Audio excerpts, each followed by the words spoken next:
Welcome to the Indie KidLit podcast. Join Marti Dumas and Elena Page on their quest to help children's and middle grade authors find the right audience and sell more books.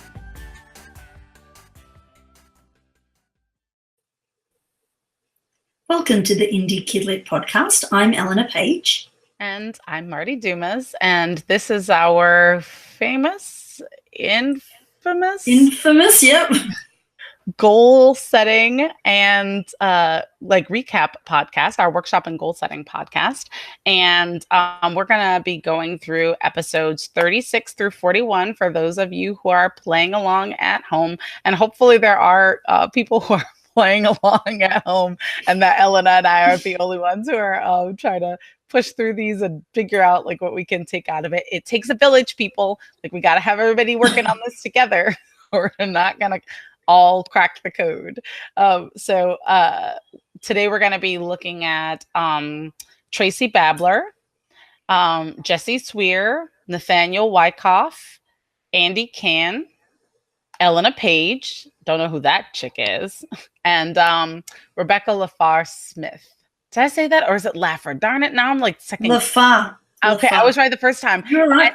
But then I felt like, then I was like, oh no, did I do it wrong? And so then yeah. Okay. So, but before we get all the way into that, let's update. We haven't updated each other on our work, so let's update each other and you on what's going on. So, Elena, what's going on? Well, I finally wrote the novel and released it. Yay! Everyone publicly saw the journey of the fear, the insecurities, and then finally the release. So that's done. And then I don't know why I did this, but then I decided that I should write a prequel before writing book 2, which is probably an odd thing to do.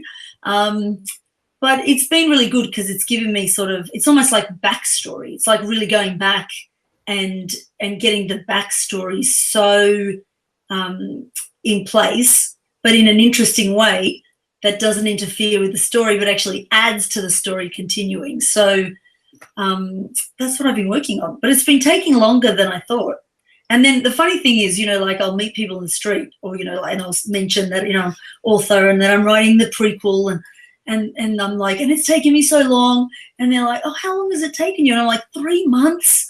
And most people are like, 3 months to write a novel? So every so often you have to remind yourself as an indie that even though you think you're going really slow, which it does feel like some days, I'm like, seriously, it's actually probably still pretty fast compared to some, not all, authors. So that's what I've been up to, and not much else, I must confess. How about you? That's not hardly a confession, right? You're like, I've been writing a novel, which is such an odd thing for a writer to do. Right. Yeah, but you're like, I've written 3. No, I haven't actually. So I was like super, but I commiserate about that feeling. I have a lot of friends who write romance and contemporary romance, no less. And dude, they can write books. Some of them write slower than others, or rather maybe publish slower than others, because they are like really, really good at marketing. So they're doing more of that Stephen K. Smith, write 2 books in a year, but spend the rest of the time really marketing the 2 books that you wrote. So but yeah, no, I feel like and even my little writers group friends, they can like really turn it out really quickly. Although I try to cut myself a little break, because I'm doing a lot of things like so many people, and so then when I can just concentrate on writing, and like it's literally the only thing that I'm doing, I feel like I can go a little bit faster. Now, that's not to say that those people are only concentrating on writing, but I've come to the conclusion that I can do what I can do. Yeah. Maybe there are some things that'll make it go a little bit faster, but like part of it, I think, is meant for like my life is happening right now. I say that all the time, but it's true. My life is happening right now. So I should be also enjoying my life right now while it's happening, and not being planning to enjoy it sometime in the future. So So kicking myself about writing is not enjoyable. Writing is enjoyable. So I try to keep it at that. But yeah, so for since our last, like the things that I've been working on, I was writing a modern fantasy novel. It's not exactly urban fantasy because it mostly takes place in a fantasy realm and not in a city, but it does start off and end in a city, like in a modern, like a current modern city. But the way that it's plotted in my head is like an epic fantasy. I totally recognize, but somehow I felt like I was going to be able to get that into about 60,000 words. And I really, really couldn't. Like I really, really couldn't. And then I was kind of like beating myself up about not being able to get it into 60,000 words. And that was making it less enjoyable to write. And I was trying to mentally edit as I was going along and trying to mentally cut things as I was going along. And that really, really made it less enjoyable to write. So then it took even longer. And then I decided that I shouldn't do that. And so I tried not to do that. And that made the writing a little bit more fun. And so then I finished that one. So that's great. And I am just finishing this week the edits on the second of the dragon books with Jackie and Jupiter Storm, her little dragon.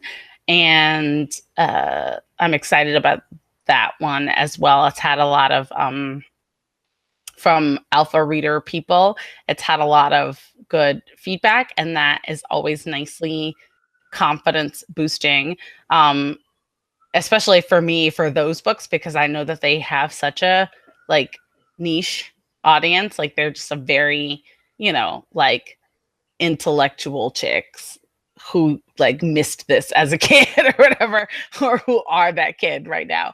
I know that it's like very like tight the niche on that. So then I get excited when there are people who are like, oh yeah, no, I totally get that. Like that's me too. I feel like I found some kind of kindred, and I feel, a little bit more confident about writing it. Anyway, the second book in that one, by the middle of it is probably has a more broad appeal. And the third book will probably have a super broad appeal, except that hopefully the core readership for that will be the people who've gone along for the whole ride. So there's that.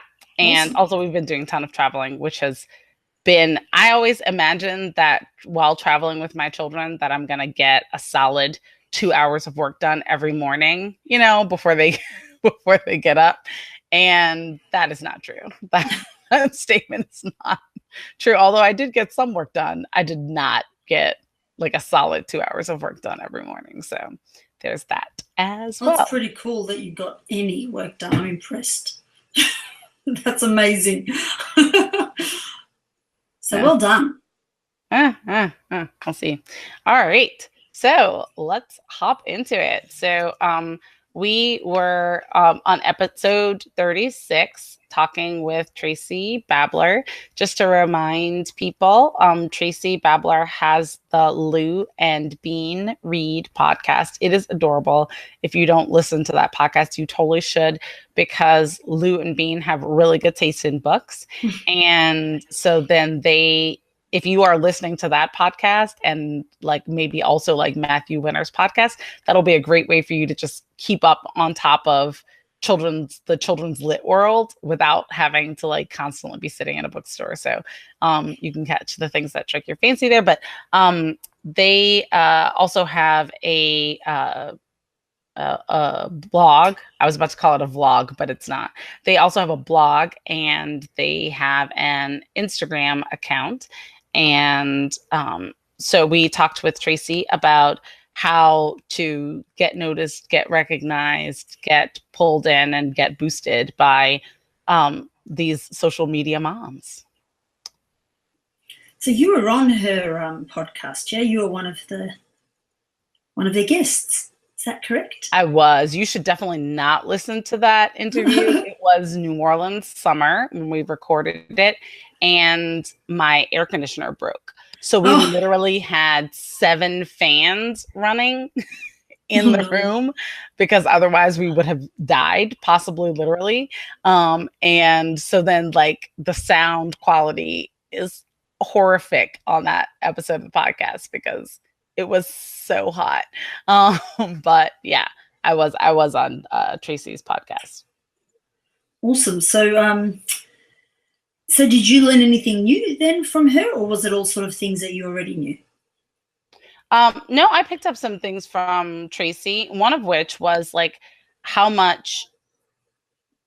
individualized it really is. That it's really about getting to know people, because we had just not too long before that, maybe even the episode or 2 episodes before that, talked with Charnay Gordon, who is an Instagrammer, a momstagrammer, no less. And she has a huge following, but her approach to like having people approach her is totally different from Tracy's approach.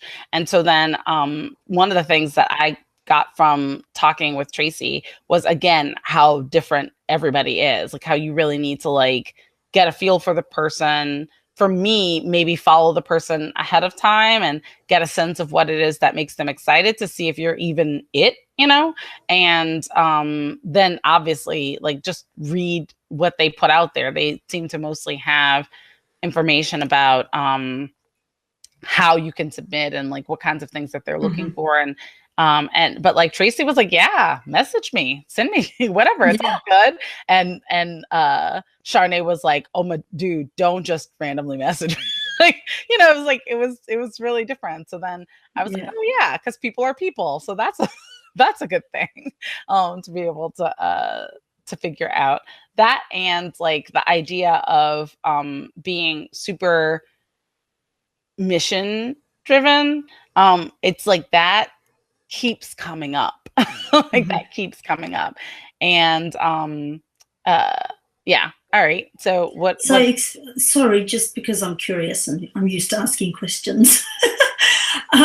What do you mean by the mission driven stuff? Like, explain it so I can understand it a bit better.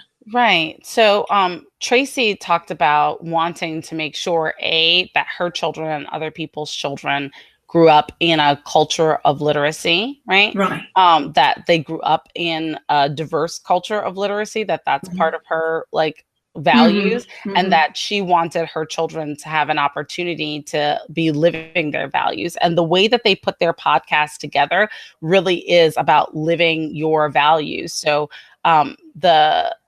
the children lead the interview. Tracy edits the interviews so that they feel very smooth in the end, but the children lead with their curiosity. And that has very much to do with her mission about child rearing and like how other people can, like, so if you're a kid listening to that podcast with your parent, or if you're an adult listening to that podcast without children, hearing children take the lead on that reminds you that children have thoughts and agency, and that they're not little receptacles that you're filling, that they are people who are forming themselves just as we all are, although maybe a little bit more rapidly. So yeah, so the way that all of their things are structured is really focused on that mission of like having the core of their family life boosted by these social media presences, as opposed to the other way around. Yeah. You're right. That's great. Okay. I haven't actually like approached any bloggers or podcasters or Instagrammers yet, so that's definitely something to put on my to-do list. But apart from being on that one, is that something you regularly do as part of your strategy? I've never actually approached a blogger or an Instagrammer except to come on this podcast. So, but I do interact with bloggers and Instagrammers, which I think is a little bit different. So I've never like pitched at one because that's uncomfortable to me, but I have interacted with people. And sometimes I guess if it clicks for them, then they promote your things. But also sometimes they will come at you. So I like Tracy reached out to me. That's how I learned about her podcast. And it's grown a lot since I was on the podcast.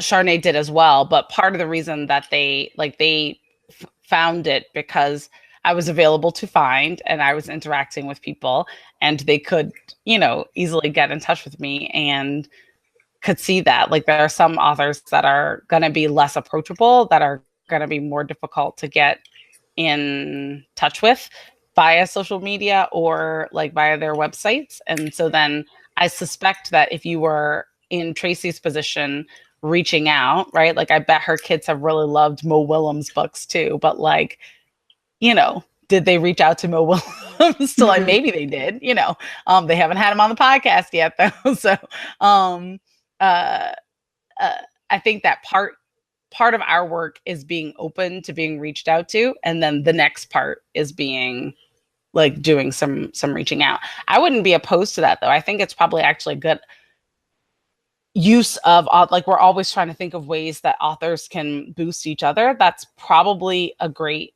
way, right? Not pitching yourself, but like when you come across someone that is like seems a right fit for another author that like pitching the other author to them. You should really have this person on your podcast. Like this totally suits your mission. Like that to me seems like a smart trade, not trade, but I hear what you're saying. And actually, like I haven't been pitching myself to podcasts or blogs, but I've been pitching myself to some, other events and things in Australia locally. And it never occurred to me, right? Because, like I pitch the books and I, explain them, blah, blah, blah. And then this is what's been happening. I'm always chuckling because I'll turn up and they'll be like, it'll take half the day. And then they'll be like, oh, are you the author? Right? So it's kind of like they never realized. And even like I finally did my first market and people would come up, a few people bought the book, but then like it took one lady to go, oh, are you the author? And I thought, oh my God, is this like a thing? Like, are there people out and about pitching other people's books or selling other people's books? So maybe it sort of got me thinking. Maybe it isn't as confronting as maybe like you sort of think that it is to pitch, because maybe people aren't almost hearing it as you're pitching you. They're hearing it as you're pitching that book for their audience. And when you shift the perspective of it that way, I think maybe we're making a big thing of it in our head and it's not such a big thing. Yeah. I mean, I hear you. I don't know that I emotionally agree, but like mentally I agree. And I'm getting there, like the idea of sales being not you trying to sell something to somebody, but you giving someone something that solves a problem or meets a need of theirs. So then like that's the same concept, right? Where you're saying like, this is something that your audience would enjoy. So, I'm showing it to you in case your audience would enjoy it. I think they would. That's a different approach, or a different mindset, which, approach in that sense. And each and every time when those individuals realized I was the author, instead of like, they didn't sort of go, oh, you're the author. They went, wow, you're the author, like it was almost like an up, not like all right, you're the author trying to fob off your own books. It wasn't that. It was the opposite. It was like, well, why didn't you say you were the author? So again, I think it's, like I hear people say it and you sort of want to deny it, but authors still have a little bit of that wow factor to other people because you did sit down and, create that product. And it's, anyways, I'm trying to convince you of stuff. So let's move on because we don't want to convince you of things on air. We just want to put things out there for people to think about. And, everybody obviously makes their own decisions and journey, but it's, it's good to have discussions about it. Does that mean that you've just convinced yourself to start pitching to bloggers and Instagrammers? I've been pitching to people in real life online. I haven't as much because, like, I think you know, my superpower is when people meet me in person, you know, like, and they, you know, see kind of, you know, who I am and understand me and, you know, and, you know, recognize me as, you know, like it's a bit different face to face. Like even, you know, hearing us, you know, on the podcast and people might feel like they know us, but it's still a little bit different. I think technology kind of does not change you, but it does present you a bit differently. And so, you know, in the written word too, I'm a bit more nervous, you know, that I'll, you know, like it doesn't come across perhaps the same way. Like I've noticed maybe even the way I write is, which sounds crazy because I'm a writer, but I can be almost a bit, I don't know, like I'll notice this even with graphic designers. They'll misunderstand me and I'm like, I think it's me. I think it's the way I'm writing that, you know. So yeah, like that's probably why I'm holding off. Whereas and also because I'm in Australia, so, you know, it's a little bit different because if someone says, oh, that's great, can you come do this event? You know, I'm up the road. Whereas, you know, pitching to an American audience does feel a little foreign because also I don't know how Americans, not, you know, to put anyone down, but I don't know how you guys think. Like, I think like an Australian because I've grown up in this country. It's where I was born. And, you know, different nationalities do think about things quite differently. We even like different books, you know, like you'll mention all these books and I'm like, I've never heard of them, you know, like, and like, I think you and I have very different tastes in books, but that's why everybody who has a story in their heart should write their book because there's a person out there for everybody. Yeah, there really is. Yeah. So to answer that in a long way, I haven't pitched yet to and also I don't know, there's this sort of funny thing about someone going, you should read this book, which is quite, I don't know, like I don't know why it makes me sort of think, wow, really? No, don't recommend my book, recommend somebody else's book. It's quite, yeah, it's still a little bit of an emotional hurdle for me. Yeah. Because it's adults also recommending the books, whereas obviously, you know, Tracy Babel is fantastic because it's her kids, like you said. I think that's amazing. Yeah, I don't know. There you go. That's where I'm at. Yeah. All right, let's move on to person number 2. So and you can any goal set around that. well, you know, let's do it. Let's put, you know, let's send someone something and say, hey, here I am. Yeah, I think we should. Don't you think? Let's. Yeah, you too. no, I think we should. I think that we should. Yeah, I think that we definitely should. Yeah, we definitely. So like everything, isn't it? It's just another mental hurdle, and that's all it is. And you realize it's just one of your own internal mental hurdles, and you jump it once and twice, and then it's so much better. I don't know why it is so much easier for me to reach out to people about this, like coming on to talk with us. I think because I feel like it benefits a lot of people, whereas I feel like reaching out about me just benefits me, which is, I don't know, but like, I just reached out to a person. This is totally random. We will get right back on topic. I reached out to a person who like did a really great Kickstarter for his children's books on Instagram, and or it might have not been like Kickstarter. It might have been like one of the others that are like Kickstarter, you know, like crowdfunding. Like he crowdfunded his first children's books, and that was like super easy. I don't know him. Like I just follow him on Instagram, but I was like, what? This is, do you want to come on our podcast? So hopefully he'll be on I mean, he said yes, but hopefully we'll have him on the podcast soon. But I got to figure out like,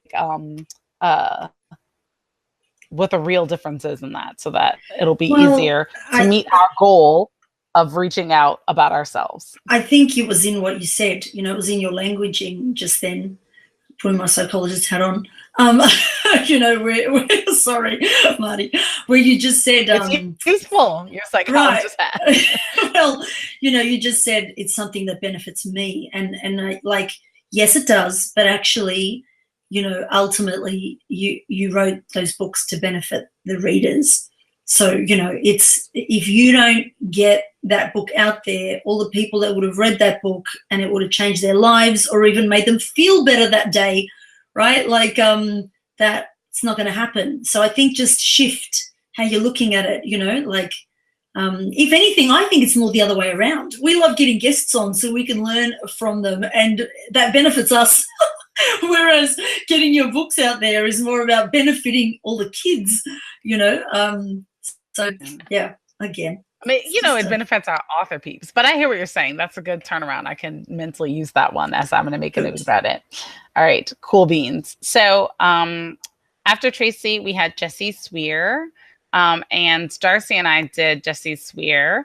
And just to remind people, Jessie runs a writers conference, and it is for writers, like primarily, but I think that a lot of readers end up going depending on who the feature writers are for that year. Like this past year was R.L. Stine, so then there was like a big kid audience that that came because R.L. Stine was going to be there, but also there were tons of adults who were excited to like get to learn from R.L. Stine.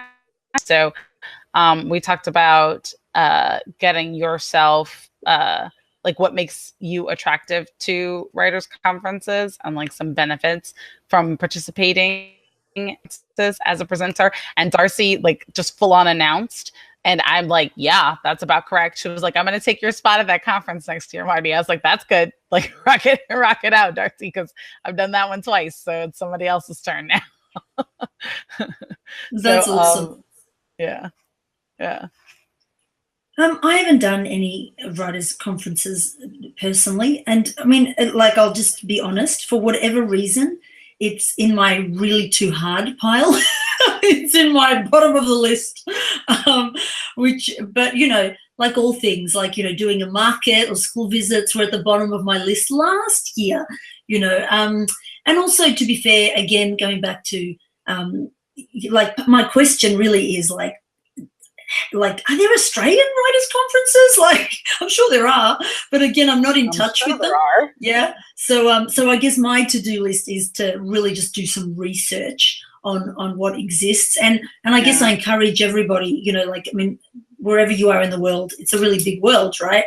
And in your own country, there's probably a lot of conferences and opportunities, and you have to know about them to, like, again, try to make yourself appealing to get picked up, by them, and even attend them. I think that's probably the really, best advice, isn't it? Just go check it out, see, what other authors are like, how they present themselves. That's where I'm at with it. Where are you at with it? Right. So I have not ever pitched at a conference before, but I have it on my list to do for this coming year, not for this like coming cycle. I don't know that I'm going to pitch at a conference before we meet again for the for our next goal setting and workshop session. But I do think that it is smart, because it helps to solidify your feeling of confidence when you do a successful session at a writers conference and you actually are able to help other writers. It's really no different than the interview things that we're doing here, which I think help us feel useful and feel like we're doing some good in the world beyond just, or like, for me, it seems pointless to hoard knowledge or information. That seems to me like the ultimate in greed, is like, I know things, but I'm going to hold it back from you. Like, that's really off-putting to me. Like, there are very few ways for people to be off-putting to me, and that is like one of them, like one of the two. So I feel like that's a good way to be able to give back what you actually know into the community. And we all know a thing. So when Jessie's conference, when Jessie from her conference approached me, they had an idea. She had an idea. She was like, I know that you do audiobooks, and I also know that you're a writer, and we haven't had anybody come and talk about that connection, about how like book production is done or whatever. It never would have occurred to me ever to pitch book production, like going from the written page to audio to a writers conference. That's not a thing that ever would have occurred to me. But it is a thing that I know. So then I was like, oh, actually, I do know about that. And I definitely don't mind sharing the information about that. No, I can definitely come and do that for you guys. And so then that was kind of an easy in. Whereas I probably would have felt like, oh, I don't have any expert. What kind of expert am I? Like, I don't have any expertise to share. It's like, but I did. So you probably do. Like, the question is like, feeling confident enough in yourself to kind of dredge up what is your actual area of expertise. And it doesn't need to be a huge area of expertise because, dude, you're probably only going to have like an hour. Like it's not that much time. You know what I mean? It's not like you're going to be doing like a 4-day workshop where you need to be like an intense, like global expert on some topic. Like you're sharing your kernel that you know with other people, which I think is very useful and very useful for the community at large. Yeah. Absolutely. Although remembering a lot of writers are introverts, they're probably scared to death. This is true. Being introverted is not actually the same thing as like being afraid to shy. Yeah. So then that's but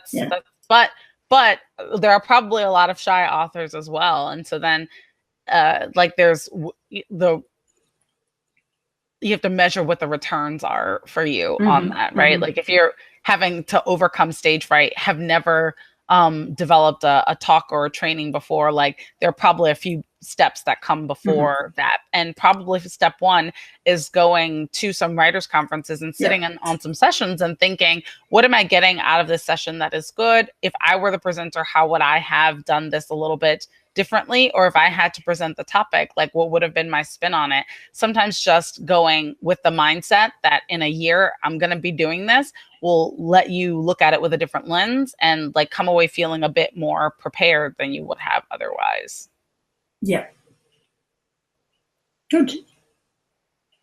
All right, cool. So then after Jesse, we talked with Nathaniel Wyckoff. So Elena, what were your takeaways from Nathaniel? I guess it was, for me, it was, like quite encouraging in the sense that like if you did a launch and you thought, and I hear a lot of people online in various groups sort of say, oh, I'm over the launch thing, but I guess Nathaniel's enthusiasm for like, but this launch, like, and it didn't have to be like massive growth, but it was a little bit better than the last launch. And for me, I think it showed also his preparation, like he prepared, he had a bigger lead up time, and it made it for a better launch. And I think every time you do that, it just exponentially grows like anything. Like every book that you write adds to your backlist and makes you a little bit more successful. So does every launch. And there's a lot of people out there. So it's just, like I feel a bit like my launch team's fallen by the wayside, mainly because Amazon took all their reviews down. So no, well, you didn't include that in your update. I knew that you had some of your reviews taken down, but I didn't know all your launch. Well, not all of them, but quite a lot. I mean, it wasn't a big team to begin with, but remembering that, of course, a launch team is like that's big, and then out of the launch team, like a quarter, right? Exactly. And then like the diehard people that you love, your first original fans that like review everything. Most of them all got their reviews all taken down. Oh my gosh! And from across your Lolly series and everything. Yeah, across everything. And Tula, everything. Everything. Wow. Everything. They took them down across everything. And it was, it was like, at first it was, oh my God, the book's lost, like 5 or 6 reviews or something, and then it was, darn it, like the actual reviewers, they were the people that would, like, not regularly, because we're not friends, I don't know them, but they would write every so often and be like, just like, one lady, just so you know, my kids have never, ever, ever, ever, ever read a book that they liked like yours. And I'm like, like, thank you for that. But that's the sort of encouragement that you sort of go, wow, you know what? Don't procrastinate. Sit down and write that next book, right? Absolutely. They're your super fans. And then, like the super fans have now gone like, oh, sorry, you know, like we can't, you know, review your books. We still would like to read them. Is that all right? And you sort of, yes, of course. But I feel like I have to start a little bit, you know, with that, like a whole new mindset. Like, am I meant to cull them over so that they don't review everything? How do I now manage that launch? But, you know, ultimately, I think it's even if you do have to go back to almost like the starting point, it's remembering that there's a lot of people out there, and just to start cultivating new relationships, and, you know, really don't give up. I think that's what I, you know, got from Nathaniel. And he was a real testimony to not giving up, wasn't he? Like, he, you know, he started off with this, you know, red covers. Yeah. Yeah. So. Yeah. And then I think that one of the things that I got from Nathaniel is honestly, like, if you are getting into children's books only for the money, then I think that you might end up being a little bit disappointed unless you happen upon a nonfiction market that has a need. If you are getting into children's books because you love children's books and you love writing for children, and there's like a particular story that you want to tell there, you can totally make money. But it might take a little longer than it would for but honestly, there are lots of people in the adult market who have like slow or no growth with their book, who are excited, like still excited to be able to sell 5 or 10 copies a year. And that's cool. Like, that's fine. Like, if you have a story, tell your story, like get your story out there. Nathaniel really had exponential growth between his launches. So that was really cool. And without like a ridiculous number of reviews as well, which is, again, very hopeful, I think, in terms of growth. And so I think that one of the things that really struck me about him was how he had done that, but like how like he hadn't already, like, I would have thought that because he has like these characters that are like representing a very particular cultural and community set of values, that he would have started off by talking to that like particular cultural and community. And he didn't. He started by talking wide, and yet he's managed to like grow some, but he still hasn't even vaguely tapped, like that community's not tapped out because it's barely tapped. So I was like hype and kind of wanting to be on Nathaniel's marketing team. I'm like, dude, we got avenues, like we got places that we could go with this. This is going to be cool. So like, I'm excited for him, and I'm excited that he's still so excited about his stories, because it means he'll keep going, and it'll like the next one will be even better. Side note, we got to get somebody in here who has done experiments, or maybe we just need to have like a panel. Like let's take a poll on that. Like, should we have a panel about how reviews affect sales with Amazon ads and stuff? Because we were looking at numbers for our little publishing house, and one of the books in our little publishing house only has 1 review on it, and it sold 400 paperback copies last month, which is obviously not like a ridiculous. Nobody can live on 400 paperback copies a month. Maybe if you live in a very specific place, but in America, you can't live on the sales from 400 paperback copies in a month. However, 1 review, I would have never thought that would work out with 1 review. So then we need to figure there's something happening in there, but we do have Amazon ads running on that one. So maybe there's something in there. Anyway, we need to look back at the review situation. That's interesting. And then, you know, I've noticed that with the Magician's Convention, like it had 8 reviews to start, and I thought, yay, 2 more, because I've heard it said that if you get 10, you know, things will start happening.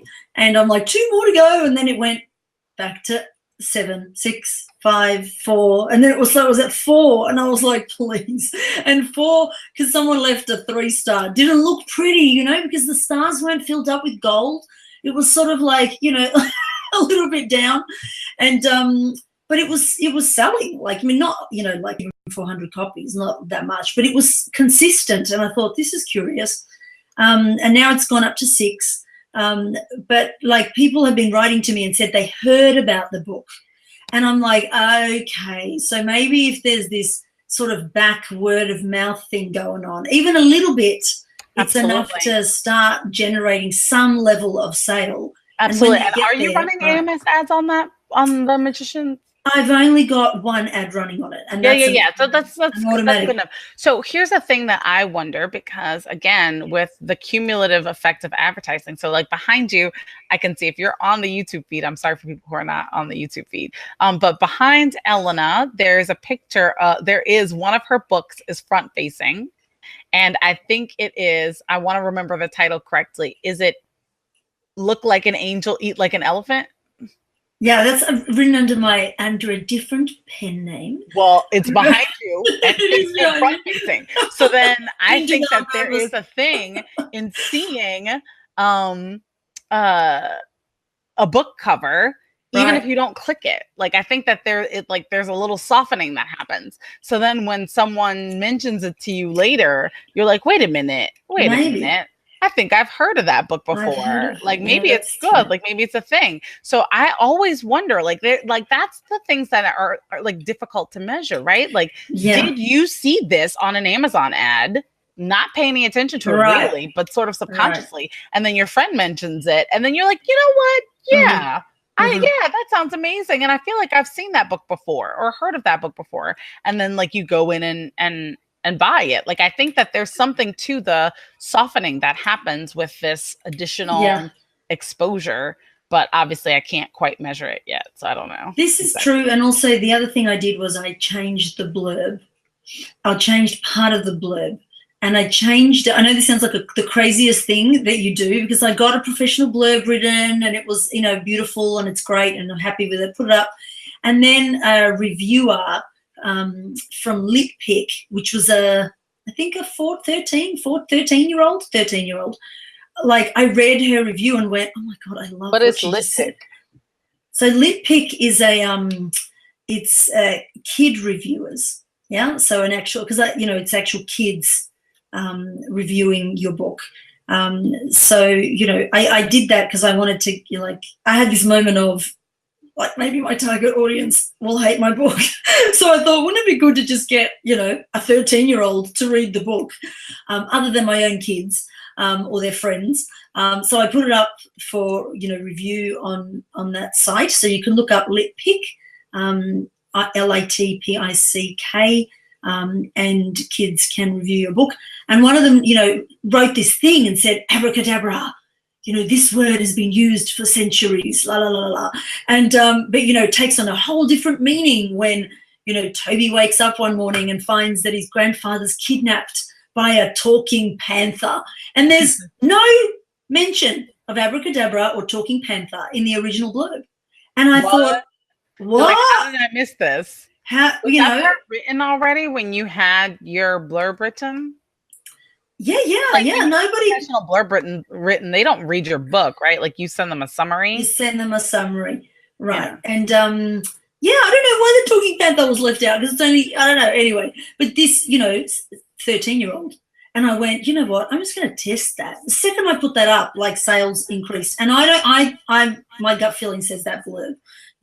It sounds enticing. It sort of sounds interesting and not quite so almost like, the formula, and it took a kid to write it, so I'm going to track this 13-year-old down and give her a job. You're in charge of writing all my future blurbs. Like, here you go, kid. Bread and butter. Yeah. Good. All right. Very cool. All right. Okay. So Andy Can was next. Yeah. This is the one where the power was out in my neighborhood. Right. Yeah. At least you were safe. That was the main thing. Yeah. I was safe. And it wasn't even summer, so it wasn't overly hot. It was just annoying. So Andy wrote, a lot of books in a very short period of time, and got the book bug, and so I suppose encouraged me, like, get back onto making, putting in a submission, like bombarding them until you get one, because she mentioned she didn't have that many reviews when she put in, for that book bub, and she, got picked up.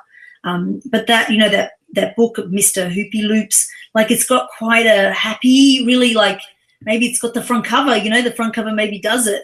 It's quite pretty, isn't it? Like, it's got a lovely energy to it. So, and so that gave her that initial impetus and success, which was, a great tip. What did you get from Andy? Yeah. So I thought that she is, like, sneakily a publishing genius. So it has never once occurred to me to use stock photos to make a book.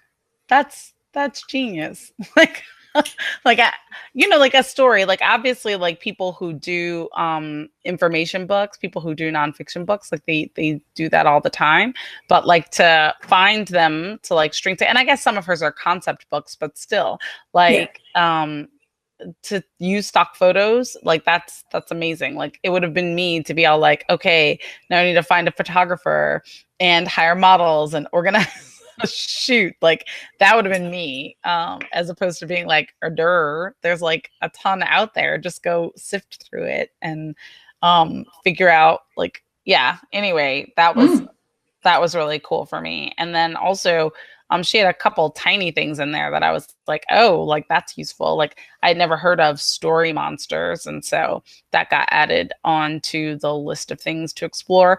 That list has gotten ridiculously long. We're going to need to take like a hiatus from interviewing people so that I can try to work off that list. Like there's a lot of information that we've gotten. People are doing stuff, So what did you get from Andy? Pretty much the same. You're right. Stock photos was pretty clever. I mean, isn't it really? There's a lot of stock photos in the world, so it can still look really individual. Will I do one? Maybe. Not tomorrow, but eventually, maybe if it lends itself, to what the story is about. I think it can work really well, particularly if there's it's not so much, sometimes the story needs to weave with the pictures a little bit more, but not necessarily if there's a really simple message in your book. We're in the future, haven't yet, well, we have, but we haven't interviewed Laurie Wright, who you'll be hearing from in a future episode. But she, not that her story is simple in any means, but it's sort of quite it's not like she says herself, not the beautification, of the story. It isn't like some beautiful picture books, and she's done so well with hers. I could see that stock photos could be really useful to bring a book to life and get your message out there. If it's particularly if you've got like a focused message, but also like a tight little story. If you can, I bet you might be able to find, right. It's a thing that it hadn't even occurred to me to explore. And I love when we come across things that it hadn't even occurred to me to explore. Well, I think from memory, Karen Inglis, who we've interviewed a few times, and we must have her back on the show because she's releasing a new book on how to publish and market a children's book. But from memory, I remember her saying someone wrote to her and said like, oh, your books, uses stock photos. Although that was sort of a put down, and actually it didn't. And her books, I was going to say her books don't use stock photos. No, but someone left a review, don't you love it? And in the end, Amazon took that review down because it wasn't true. And I'm like, I wanted to say, well, what does it matter if my books are using stock photos? Is it a bad thing necessarily if my book's using stock photos? But you won't please everybody. So at the end of the day, you definitely won't please everyone. You definitely won't. So And Andy was pretty psychologically encouraging too, wasn't she? She was a real go-getter. She was sort of like, in the next book, and I've got 5 on the go. She was. I also love that she's all like, I'm not shy, so like I can do the thing. It's like, oh, you're not shy? That's great. Like we could use some more not shy people. To encourage us the other way. So that's good. All right. So Elena Page, I've never heard of her before, but I learned from her. Goodness. Mm-hmm. Don't ever write a novel again. I hope that's what you learned from her. Or do your homework before you start writing one, maybe. No. So what I was reminded of in my interview with you was like how much time and energy can be invested, and when invested wisely, really help to boost your product. So even though the process probably went fairly quickly, overall, like you like probably concentrated the time that was in there because you pantsed the novel, then you laid it out on a grid, then you did like a second draft of it, then you sent it off to an editor, and then so which is an investment both in time and money, right? Then the editor like gave you notes, then you went back in there again. You invested to have that cover done and sort of redone because the first iteration of it was like totally different from what the final iteration of it ended up being, which is time and money. And then like having people read it just before, right, is also time and money. So like you really went through the full process, and it totally pays off because obviously every book is a little bit different, but you got a bunch of stuff out of the process. So I think that it's tempting for some of us to write the way that we know and to let it be at that and be like, well, that's just who I am as a writer, and like, you know, just put it out there and like let it go. But there's huge value in getting feedback on your writing inside of the process. You know, I'm a huge proponent of writers groups and people like doing exchanges with other writers who maybe write similarly, or people who write extremely differently than you do, to be able to give you some perspective on what it is that you're doing. And because I think that it helps you to grow. And I think that you, according to you, grew a lot from that process. And I think that it's super cool that you were willing to invest in yourself and in your book in that way to actually build a process that you could grow from. So, yeah. Yeah, well, you know, when I reflect back and I think of, you know, what you just said, people that just, you know, write it and put it out, you know, I think it still would have been okay. You know, like it wouldn't have been like the worst book on the planet. And I'm not even saying that now it's so good, right? But it's definitely better than it was. And, you know, I think from the journey and the way that I chose to do it just made me grow a little faster. So everyone kind of has to decide how fast or how slow they want to grow. And I don't think there's anything wrong with growing slow. Like I tend to grow fast in everything, you know, but like sometimes I also fall flat on my face in the mud. So, you know, because when you hurry, you slip and trip and fall in the mud a lot sometimes. So, you know, there's no right or wrong way. It did take an investment, yes, which, you know, not everybody has or, you know, is willing to spend on that. You know, several times people have said to me in my life, why are you not spending your money on going on holidays?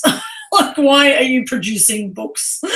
And, you know, we have to stop and question ourselves on these things, you know, like what's really of value to you? Like, is it like we said earlier about helping people and putting stuff out to help people, or and even if it's not to help people, even if it's because you want to become rich and famous, I think that's a really valid thing.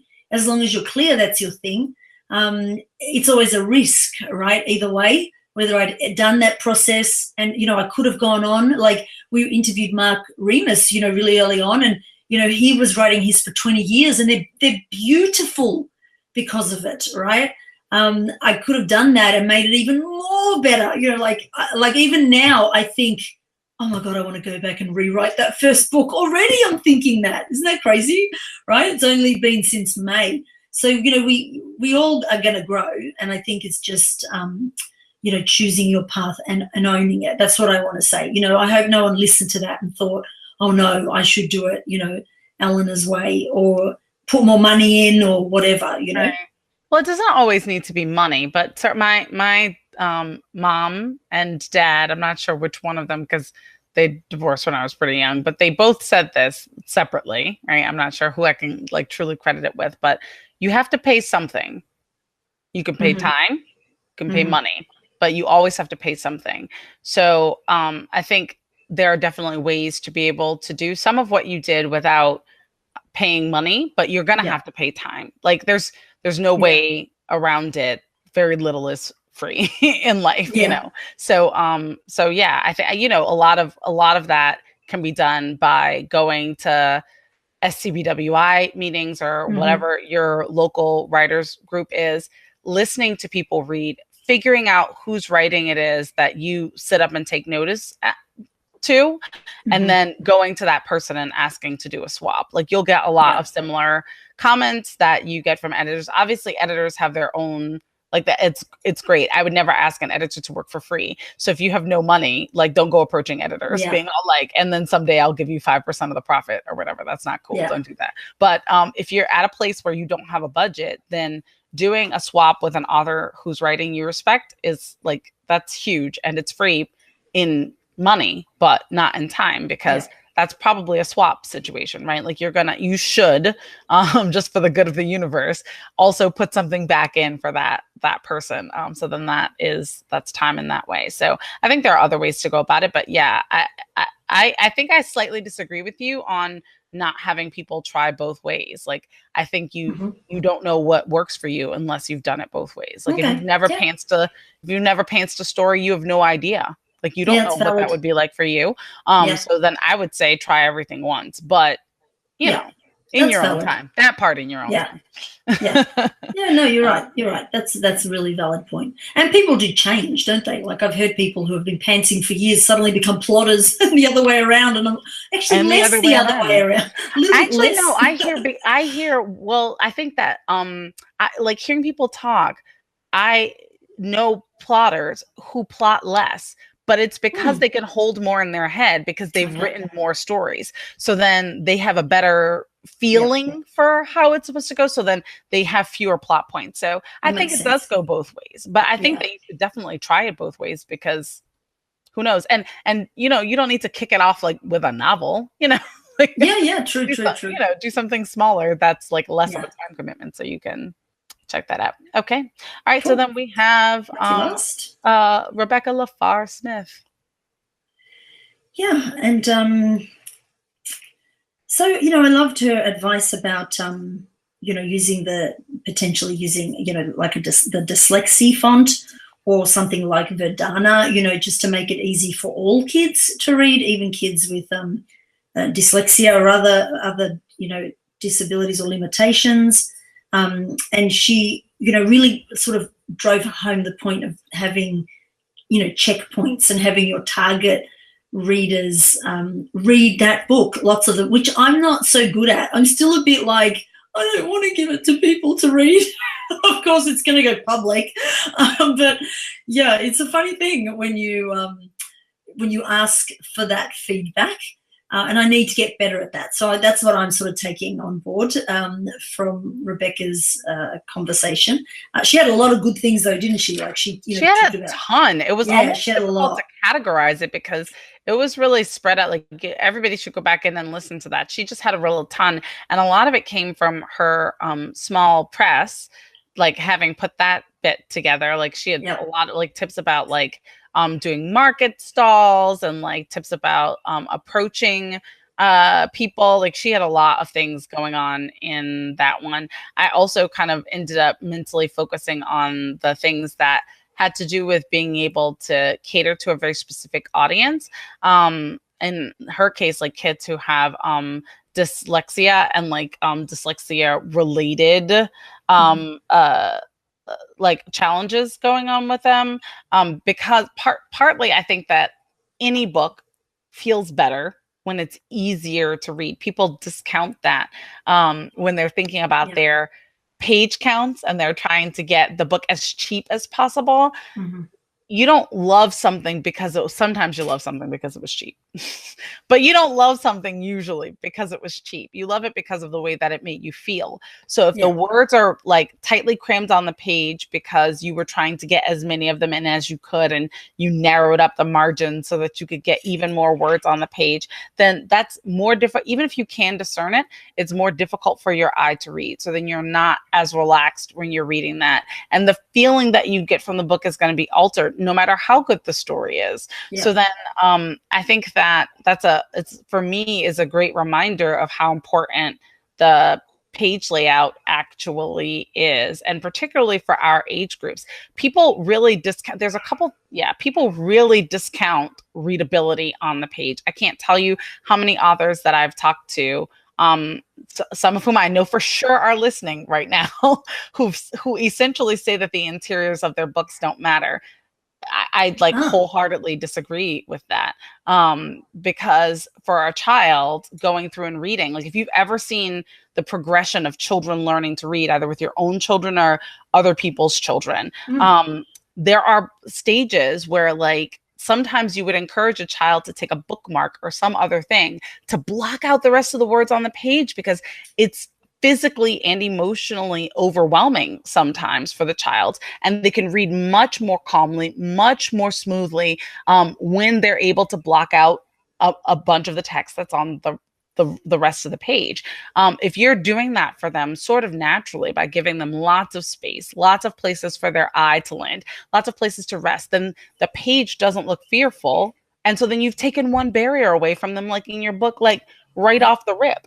And then when they're turning pages a little bit faster because you haven't crammed them with words, right? Then they think, oh, I must like this book because I keep turning pages. And that adds in. And so then, anyway, so she gave lots of really great tips about like different fonts to use that make things easier. She gave tips about page layout and whatnots. And I think that even if you don't follow them, this is true for anything. Like if you have an editor, if you do a swap with another writer, getting someone's opinion doesn't mean that you have to follow it. It just gives you another thing to think about as you're going along, and you can decide, but then you made an active decision as opposed to like just doing whatever came, like off the top of your head. So I think everybody should go back and listen to her list of tips around that, because it's a good reminder or a good thing that might provide something new for you to try. And would you ever do a live book launch the way Rebecca does quite often? I am like a very nervous person, so I'm going to say absolutely not. Because absolutely not. Unless somehow, I don't even know how, maybe I would do it if it were. So like she did it at like a cafe one or whatever, but she was inviting people in. I might consider doing that if it was going to be at an event that was already going to have people at it. Right. Then maybe I would do that. Yeah. I would be so nervous that no one would come. I would just be like a wreck. It would be not good for my emotional well-being. Oh dear. Yeah, I'm a bit with you on that. Like, but then like it sounds like it's just about partnering up, isn't it? Like partnering up with like where there's an opportunity for kids to come anyhow. Yeah. And I think it's a wonderful thing to do actually. And it's probably not so commonly done. So it's, it reminds me a bit about like audiobooks, for example. I've been hearing so much lately on the podcasts, like there's a lot of barriers, so not that many people do it. So now's your chance, jump on that, It's a bit the same, isn't it? Like if not many people are, I'm amazed, even the events, I've done one market, I'm doing another one on Saturday, but I've been going to markets and I'm amazed there's no other children's book authors at these events. I'm like, where are all the children's book authors, right? So, I mean, I think a launch is a bit the same. I have done launches for my other pen name, but people turn up to those because it's really women, and women tell other women and bring girlfriends. And so, when I first did it, it was horrifying that no one would come, but people did come. With kids, I don't know. I think a family's busy, like the parents not as invested in, getting that book for their kids when you're a no-name author. It's hard to know, isn't it? Like, yeah, it's very hard to know. So I have had like book events, not book launches, but I've had book events. And what's a book event? How's it different? So it's like a signing, but where it's just you, right? Okay. So that also like makes me so afraid, like so afraid. So I've only ever done them in places either A, where I know that there's going to be like a huge like a huge, like a crowd of people anyway. So then that's fine. Or B, where the place is super small. So there are a couple of bookshops in my area that I have like relationships with, natural relationships, like as a reader, not that I was like bold enough to walk in there as an author and be all like, I'm an author, you should totally carry my books. But like as a reader, like that, you know, have relationship with them. And so then I've had events at those places, like slightly at their encouragement, but they're small. So then I'm like, if it ends up just being me and my children in this small space, like it'll be okay. A, because I'm super comfortable here already. And it's like sort of my place. I'd be hanging out here anyway. And B, it's like not that many people. But if like I've been lucky so far to have people come, but they've been where I'm from, like in New Orleans, right? So then like having like, it's like I know some people, so then like people came because I have no idea. Like I would never, someone was trying, there's a bookstore in Brooklyn that carries my books, adorable little bookstore, fits all the criteria except that I only know like 5 people in Brooklyn. So then so then I was like, I don't really want to do this event here because I don't know. And it's like literally one of my like phobias in life to like be at an author table alone. Just sitting there. Yeah. You know, when I did the market, it was so funny. The way that I drew people was I had this cool little magic bag, right, with lollipops in it. And I'm like, would you like a lollipop? You know, and I'd sort of inch them towards the, and then the kids would put their hand in, and then I'd push a magic button, and there were no lollies in the bag, you know. And so, you know, like, and then I would. So, I mean, it reminds me a bit like you have to be a bit of a magic trick. That's so great. Yeah. You have to be a bit of a performer, you know, like you have to maybe, you know, you're not just sort of an author standing behind a table, you know, like just kind of go out and meet them, you know, like walk around the bookstore. Say, come back to table. However, we have a friend who does great because she's got animals and her books are about animals. She brings live animals, perfect. And so then that like brings everybody to the table, and she's got her whole setup like a jungle safari, and it looks really really cool. It's very inviting to bring in. I am the same person literally all the time. I'm the same person on here. If you meet me in person, I will be exactly this way, except that you'll be able to see all of me and not just like from the shoulders up. But so I'm like decently personable, but I'm not performer per se. So like I like talking to kids. So if they will come over to the table, then I will ask them the questions that I genuinely have for them, you know, and then we can get to talking like that, and that sort of works. But I don't have anything that like lures them in like a magic trick. That's cool. I'll have to dress up as a witch sometime and be like, come children, candy, or something like that. Right. Maybe I should bust out my Harry Potter robes. That might be Oh dear. Well, good. All right. Well, okay. So we only have a couple of goals like written down. Are there any more that you want to solidify and write down for the future? No. Is that bad of me? Yeah, no, I think I'm definitely going to commit to, oh, and you know what? We didn't check in. We're totally out of time. We can't do it now. We'll have to do it next time because we didn't check in about our previous goals. We had a long list of goals from the last session. Sorry people who are playing at home. So, okay. So people who are playing at home, like you should totally jump in on this goal setting thing, and you are free to email us at indiekidlitpodcast@gmail.com, because of course they don't match because that would be way too simple. Or actually, Elena, are the comments enabled on the website? Yeah, I think they are. Yeah. Okay. I'll double check it, but I know one time somebody messaged saying that the comments weren't enabled, that they were trying to leave a comment. Yeah, initially, yeah. I'll double check it. So yeah, but like you should totally jump in on this episode, which is episode 42, and put in your goals, and let's keep each other accountable a little bit, because clearly Ellen and I ducked out a little bit on some of those goals from last time, because otherwise we would have been like raring to tell about it in our section. I think one of mine was to do a market, and I've done that tick. Boom. Tick. Done. And I think one of yours, well, I don't know, was it one of yours was to, oh no, it wasn't. I was going to say finish your long epic And fantasy. I did. Tick. Yes. Done. Done. Absolutely. So that's at least one done. All right.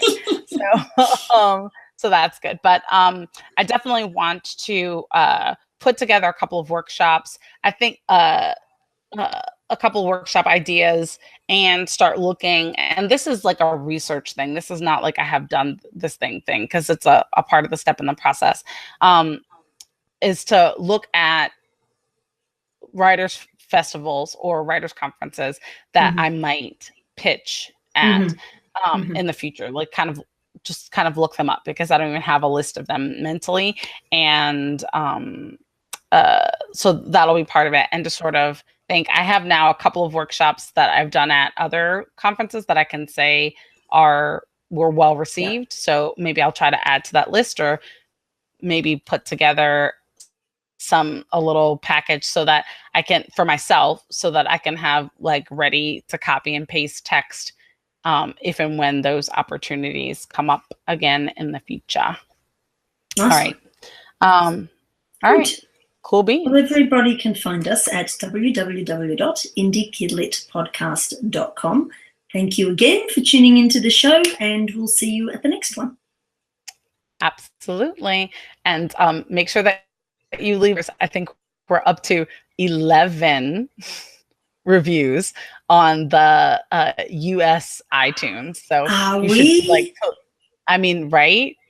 11 is a great number, but like, let's get it to 13, people. Let's move it forward. Let's do that. All right. Oh, cool. See, I can't see them. In Australia, it looks like we only have one. And I'm like, what is wrong with everybody? Why is there only one review? But we have 11. Yeah, and apparently we have some in like one in Europe, or at least one in Europe, because anyway. All right, cool. I can't see it, but it's apparently out there somewhere. So wherever you are, throw us a review. 5 stars, please. That's great. All right. So we'll see everybody next time. Bye.